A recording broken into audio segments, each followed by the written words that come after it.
Living in a post-Switch era makes me want to take my PC games to the couch too. If the power of PC gaming and the portability of the Nintendo Switch are both appealing to you, you may want to take a look at the GPD Win Max. GPD Win Max is one of the latest gaming PCs from Hong Kong manufacturer Gamepad Digital, and launched in Q4 of 2020 after an incredibly successful crowdfunding campaign. In short, it's a powerful Windows 10 PC with a built-in 16-button controller, complete with D-pad, 4 triggers, and 2 clickable control sticks.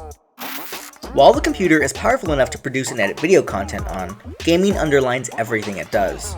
Gaming PCs are a lot like people, because it's what's on the inside that counts. The GPD Win Max sports an Intel Core i5 processor, 16GB of RAM, and an integrated Intel Iris Plus Graphics 940 GPU. It's not as powerful as NVIDIA or AMD GPUs found in many gaming laptops, but it's still powerful enough to run hardcore titles like Apex Legends and Far Cry New Dawn. Because the Win Max is currently sold via Hong Kong, the price isn't fixed like most consumer electronics. If you hit up a popular Chinese online retailer like AliExpress or Wish, the price will vary from $879 to $1,019. I purchased it cheaper from Banggood in mid-November, but didn't receive it until late December. But if you pay a premium, you can get it sooner from Amazon. So, is the GPD Win Max worth it? I've owned gaming laptops in the past, but even the more affordable ones are bulky. Bulky is usually good. It means better processing and a big shiny screen. But as I mentioned earlier, many gamers are willing to trade some power for portability. The GPD Win Max feels very similar to holding a Nintendo 3DS XL. Granted, the Win Max is about twice as heavy, but playing for hours on end didn't cause any discomfort. The built-in controller is so good that I never bothered hooking up a Bluetooth one. The control sticks are as smooth as a Nintendo Switch Pro or Xbox One controller. The D-pad, face buttons, and triggers are responsive and crisp. My only gripe is the position of the start and select buttons, which are a little off-center, not to mention pretty small and awkward to press. But it's certainly not a deal breaker. While there is a trackpad, a slider on the left side of the laptop turns your right control stick into a makeshift mouse cursor. Mouse clicks happen with left and right triggers. It takes some getting used to, but it's far more intuitive than a trackpad, especially if this becomes your go-to gaming PC. And despite having a scaled-down keyboard, there are dedicated function keys for sound, screen, and even keyboard brightness. There's also a dedicated menu button for sound control, a CPU performance monitor, and even screenshot and video capture. It comes with 512GB of storage, but there's a handy microSD slot on the side if you need it. As a Nintendo Switch fan, many games I enjoy aren't terribly demanding on hardware.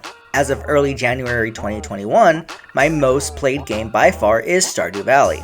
However, the GPD Win Max does have the specs to run some serious AAA titles like Fortnite, GTA 5, Sekiro Shadows Die Twice, Apex Legends, World War Z, Devil May Cry 5, and more. A few of those titles require you to scale down the graphics to run at the full 60 frames per second. Like any portable system, the question of battery life is always at the forefront. How long does the GPD Win Max run before it needs to charge again? The answer isn't so simple. If you're playing more demanding games, it can be as little as 2 hours before you need to plug in again. Less demanding games allow you to play for up to 7 hours before running low. This was never an issue for me, thanks to an out-of-the-way USB-C cord. If you're setting up for long sessions, consider placing charging cables in comfortable and convenient locations. The GPD Win Max is an emulation powerhouse. Sure, it emulates classic legacy consoles from the Atari to the PSX, but most cell phones and perhaps even some watches can pull that off these days. The GPD Win Max does that and more. GameCube, PS2, Wii, and even Wii U emulation has never been smoother. Many games can even be upscaled and look crisper than they ever did on their own console. Even PS3 and Xbox 360 emulation is within reach, though higher-end games would benefit from more juice. Using an emulator backend like Launchbox and BigBox turned the GPD Win Max into a portable retro arcade. After nearly a month with the GPD Win Max, the early comparisons to the Nintendo Switch ring even more true. It's a powerful little beast, especially when you consider its size. If you're strictly after a machine that can run the most demanding titles, you may want to consider a stronger gaming laptop. The portability, however, cannot be understated. I'm not just gaming on the couch anymore. I'm taking a few rounds of Fortnite before bed, In bed, I game in the kitchen while I make my morning espresso. I played Stardew Valley in the front seat of a Honda on a New Year's drive to the beach. I even did something nobody else on the planet has ever done. Played Ape Escape during a relaxing bath. Even smaller laptops don't have that kind of portability. It may not be pocket-sized, but it can still go anywhere a Switch can go. If you're into portable gaming and looking for a high-end solution, the GPD Win Max is a fantastic solution.